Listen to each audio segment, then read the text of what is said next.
Hello बच्चों और question is here a hybrid DNA containing E. coli is shifted to ammonium chloride medium, then what will be the percentage of hybrid DNA after 80 minutes of shifting the E. coli। देखिए यहाँ पे हमारा जो की point है वो हमें पता होना चाहिए कि E. coli का जो हमारा डबलिंग टाइम है वो कितना होता है, वो होता है 20 मिनट्स। ठीक है।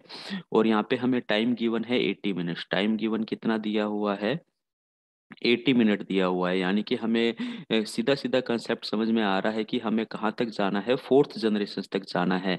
यानी कि फोर्थ जनरेशन में हमें देखना है जो हमारा हाइब्रिड डीएनए होगा उसका परसेंटेज क्या है। तो देखते हैं, जो हमारा डीएनए हमने इनिशियली लिया है वो हमने क्या लिया है, इक्वलाइज शिफ्टेड ए हाइब्रिड डीएनए। यानी कि एक हैवी नाइट्रोजन है और एक कैसा है, उसके पास में नॉर्मल नाइट्रोजन है। अब हम अगर फर्स्ट जनरेशन की तरफ चलते हैं जो 20 मिनट्स के बाद कंप्लीट होगी, तो इससे हमें दो डीएनए स्टैंड मिलेंगे। कितने डीएनए स्टैंड मिलेंगे, दो डीएनए स्टैंड।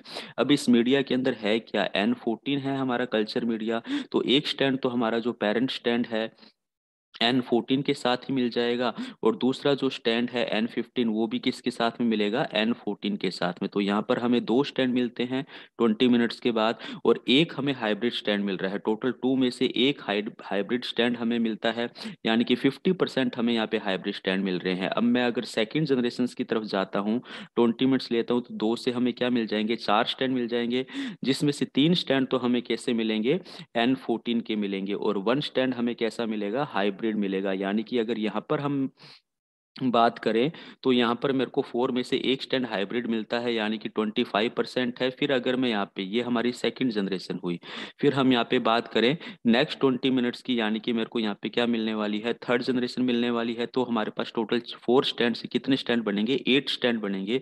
इस 8 स्टैंड में से हमारे जो 7 स्टैंड है वो हमारे कैसे मिलेंगे, हमें नॉर्मल मिलेंगे, और एक स्टैंड हमें कैसा मिलने वाला है, हाइब्रिड मिलने वाला है। तो यहाँ पर हमारा 8 में से एक स्टैंड हमारा हाइब्रिड मिल रहा है, तो ये परसेंटेज हमारा 12.5% हो गया, नॉर्मल सी बात है। फिर हम फोर्थ जनरेशन की तरफ चलते हैं, यानी कि नेक्स्ट 20 मिनट्स की तरफ चलेंगे, तो 8 स्टैंड से हमें 16 टोटल स्टैंड मिलेंगे। ठीक है। अब ये जो 16 टोटल स्टैंड है, इसमें से 15 स्टैंड तो हमारे कैसे होंगे बच्चों, नॉर्मल होंगे, और एक स्टैंड हमारा कैसा होगा, हमारा हाइब्रिड होगा। तो 16 अगर टोटल स्टैंड है और एक हमारा हाइब्रिड आता है, तो ये परसेंटेज रेशियो हमारा 6.25% आता है। ठीक है। तो हमारा डी ऑप्शन यहाँ पे बिल्कुल सही जाता है, बाकी सभी ऑप्शन हमारे गलत हो रहे हैं। 50% तो हमें फर्स्ट जनरेशन के अंदर ही मिल जाएंगे, 25% हमें सेकेंड जनरेशन में मिल जाएंगे, एंड 12.5% हमें थर्ड जनरेशन में मिलते हैं, एंड 6.25% हमें फोर्थ जनरेशन में मिलते हैं। इसीलिए ऑप्शन डी हमारा यहाँ पर क्या है, बिल्कुल राइट आंसर जाता है। Thank you.